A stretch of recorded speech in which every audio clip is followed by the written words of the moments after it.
Access to safe, affordable, and quality neighborhoods is essential to Dubuque's commitment to being a great place for everyone to live. In this episode of Delivering Dubuque, we'll explore how the city's Housing and Community Development Department is supporting these efforts through programs, services, and initiatives that benefit our entire community.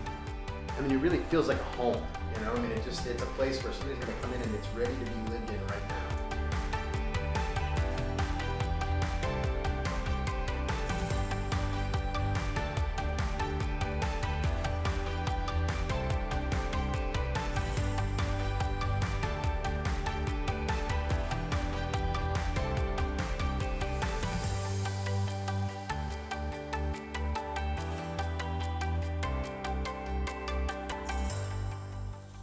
So we're here today with Alexis Steger, the Housing and Community Development Director. So Alexis, welcome. Thanks for joining us today. Thanks for having me. You know, when I was first on the Housing Commission, the first thing that struck me was just how much the Housing and Community Development Department does in the city of Dubuque. Maybe we could break it down a little bit and talk about each of those specifically and dig into them a little bit more. So let's start with the rental assistance and housing assistance in general. So maybe talk about some of the programs that we offer here in the city. Sure. So we have housing choice vouchers, which is assistance that the tenant can pick where they want to live. The landlord does have to accept that voucher, but once they do, they can move into a unit and the city gets federal funding to help pay for the rent of that unit. The participant still has to pay up to 30% of their income, and so they are contributing to that rent as well.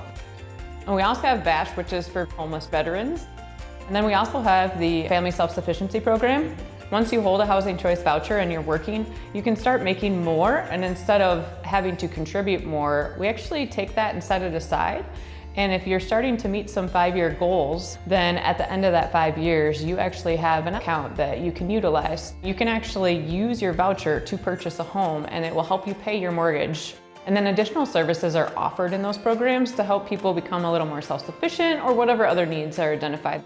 So when we talk about all these programs, they clearly have impacts on people individually, and they have impacts on families. But there's a major economic impact for an entire community to have services like this too.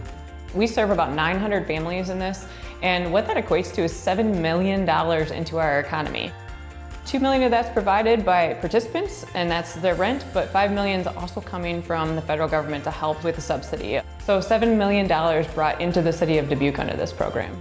Wow, I mean, that's a major impact. It's really more of an investment in the community in many ways, isn't it? It's an extreme investment, and as we see participants start paying more, we're able to help more. So it doesn't ever really decrease.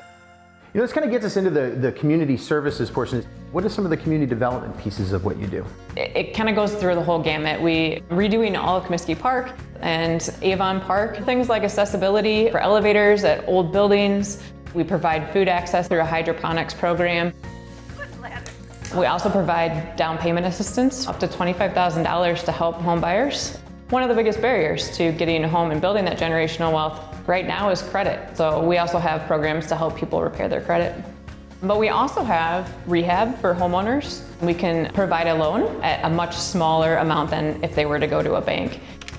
So lots and lots of things that we continue to do throughout the community that maybe people don't realize the housing department is behind, and that the community funding is there. It's not just about getting the assistance that people need on a monthly basis, but also building towards being able to have things like home ownership and more stability.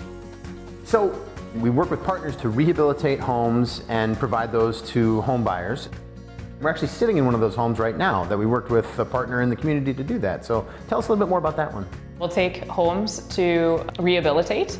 And so we actually purchase homes that might be a little bit dilapidated or a family is willing to sell, and rehab it like this. But the city doesn't actually do the rehab. We're not a construction company for housing. So we actually leverage partnerships. In this home, we worked with ANI, Affordable Housing Network Incorporated, and they're a nonprofit that comes in to help with this type of renovation. And so this amazing house actually was completed by them, and then we will help resell it for an affordable price. Affordable must mean that people who make 80% or less of the area median income qualify to buy this home, and that they won't spend more than 30% of their income maintaining the home. So we have several homes that we're working on with different partners. The spaces that you're creating with that are amazing. I mean, this is a really nice place for a home buyer to be able to come and live. And, you know, a lot of these are very close to schools and in really great locations too. You get to see the neighborhood change significantly. The feel of safety as well as the value of the homes get to be maintained when we do these rehabs. Yeah, and it really contributes to that community pride too, doesn't it? It does. Yeah.